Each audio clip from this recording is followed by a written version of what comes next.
আমার দিদা মারা যাওয়ার আর শ্মশানের ব্লগটা তোমাদের সাথে শেয়ার করি। তাই জন্য সবাই আমার সোটিটা স্টার্ট দিছে। বন্ধুগণ সব ভালো তো? দূর হ চোখের সামনেতে। তো গাইস, কেউ করছে ছাদ্যবাড়ি ব্লগ, কেউ করছে ঘাটবাড়ি ব্লগ। চলো আজকে এই আদা খাগিগুলোকে নিয়ে ভিডিও করব। আজকের ভিডিও কিন্তু এদের দুজনকে নিয়েই। চলো ভিডিও স্টার্ট করা যাক। তার আগে তুমি যদি বাচ্চা ছেলে হও তাহলে কিন্তু ভিডিওটা স্কিপ করে দাও, আর তুমি যদি সত্যিকার দেখতে চাও তাহলে কানে হেডফোনটা লাগিয়ে নাও। হ্যাঁ, এই ভিডিওটা বেশি ডেঞ্জারাস নয়, মানে যাকে দেবো ঠিক ব্যক্তিই দেবো আজ। আমার দিদা মারা যাওয়ার আর শ্মশানের ব্লগটা তোমাদের সাথে শেয়ার করি। ভিডিওটা শুধু এন্টারটেইনমেন্টের জন্য, কারণ মনে আঘাত করার জন্য না। ভিডিওটা দেখো, মজা নাও, ভুলে যাও না আসে পড়িছি, না তুমি এসে পরে আদা গাছের ডাঁটা ছিঁড়ে নিয়েছো, তার জন্য সবাই বসিয়েছিল। আমাদের কি আর কাজকর্ম আছে? তোর মতো তো বসে থাকাই আমাদের কাজ। সবাই জানিয়েই গেছে যে আমার মুখ দেখালে ভিউজ আসবে। তোর তো ওই আদার মতো মুখ, সেই জন্য তো ভিউস আসবাই। তাই জন্য সবাই আমার সোটিটা স্টার্ট দিছে। ওই চটিটা আর ওই তোর পাটা দুটো মুখে ভুড়ে দেবো, পোঁত দিয়ে বেরিয়ে যাবে। अबे साले কোন ম্যাগির এত সাহস? তোর মতো ম্যাগির কি সাহস? ছাদ্যবাড়ির ব্লগ করে এখন রোস্ট মারছিস। যতক্ষণ চাট একটু ভালো করে, তাহলে আবার ভালো ভিউজ আসবে ভিডিওতে। চাট তুই একটু ভালো করে ছেটেলে, হ্যাঁ, যেই তোর সাবস্ক্রাইবারগুলো বাড়ে। ঠিক বলেছো। তোমরা কি ভাবিছো যে আমি একেবারে বেকার নাকি? কে বেকার ভাবে? হ্যাঁ, দুদিন বাদে তো এমনিতেই তুই বেকার ভাতার টাকা পাবি। সাবস্ক্রাইব না করলে তুমি শেষ। না না, তোর আঙুলগুলো একটু সিধে করে রাখ, হ্যাঁ, তোরই কাজে লাগবে। এই আদা খাকিটাকে তো বাঁটা হয়ে গেছে। তো গাইস চলো এবার একটু শ্মশান বালিকে বেঁটে আসি। হঠাৎ শুনি আমার দিদা মারা গেছে আর সবাইকে যেতে হবে শ্মশানে। আমিও দেরি না করে ঝটাপট রেডি হয়ে চলে গেলাম শ্মশানে। তুই শ্মশানে যাচ্ছিস? ভূত দেখাবি নাকি? চলো আমার দিদা মারা যাওয়ার আর শ্মশানের ব্লগটা তোমাদের সাথে শেয়ার করি। সর্বনাশ, শ্মশানেরও ব্লগ। ये सब क्या देखना पड़ रहा है। আর আগে আমি একটু রেডি হয়ে নি, আর শ্মশানে গিয়ে কি হয় তো চলো পুরো ভিডিওটা দেখতে থাকো, সবটাই শেয়ার করব তোমাদের সাথে। আরে তুই ওই ড্রেসটা পরে যাবি নাকি? আরে তোর দিদার সাথে তো তোকেও চাবি দেবে রে। আমি ভেবেই পাচ্ছিলাম না কোন ড্রেসটা পরবো, তারপরে আমি ভাবলাম যে আমার তো একটা সুন্দর ড্রেস আছে আর আমি এই ড্রেসটা পরে না মায়েরি সুন্দরী আছে, হ্যাঁ, যা শ্মশানে গিয়ে দেখি তুই কি দেখাস। নিলাম। আর একটু মেকআপ না করলে হয়? হ্যাঁ, বিয়ে বাড়ি যাবি তো মেকআপ না করলে হয় নাকি? বিয়ে দিয়ে দেবো, কেঁদে মরে যাবি।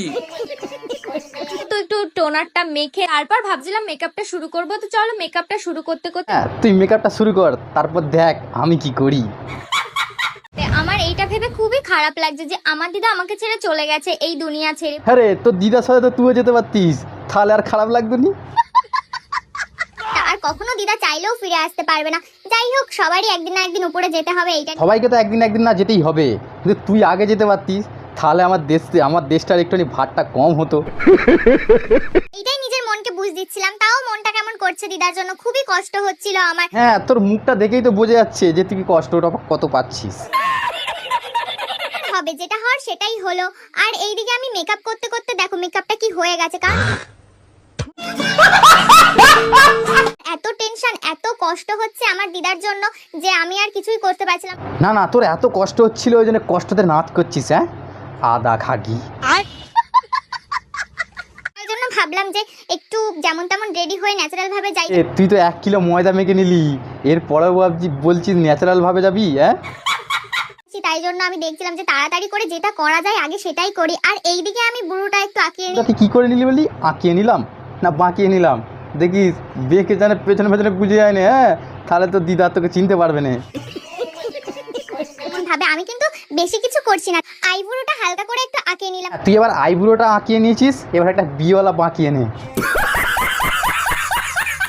কিন্তু সেই রকম কিছু সাজছি না, জাস্ট একটু চোখের উপর গ্লিটার দিয়েছি। কালু রে, আঁচলা মাছটা নিয়ে যা, একটুখানি ভালোভাবে সাজিয়ে দে। মেকআপটা বোঝোই তো, যেন না বোঝা যায়, এই জন্য একটু পাউডারটা দিয়ে দিচ্ছিলাম যাতে মেকআপটা যেন ফুটে ফুটে না ওঠে। এই পাউডারটা দিলে একটু বসে হ্যাঁ, ময়দাটা একটু বেশি করে মেখে নে, তারপরে দেখবি ভূতেরাও তোর বুকে বসে পড়বে। নিলাম। আর মেহেদি মেয়েদের কত জ্বালা না, না সাজলেও একটু হয় না। আর ওইদিকে আমি ভাবছিলাম দিদাকে না নিয়ে চলে তোর জ্বালাটা কোথায় আমরা তো বুঝতে পারছি। হ্যাঁ, অত আর জ্বালা দেখাস না, আঁচলা বাঁশ দিয়ে দেবো। যাই, কারণ আমার সাজতে সাজতেই তো অনেকক্ষণ লেগে যাচ্ছে। তাও আমি একটু ভাবি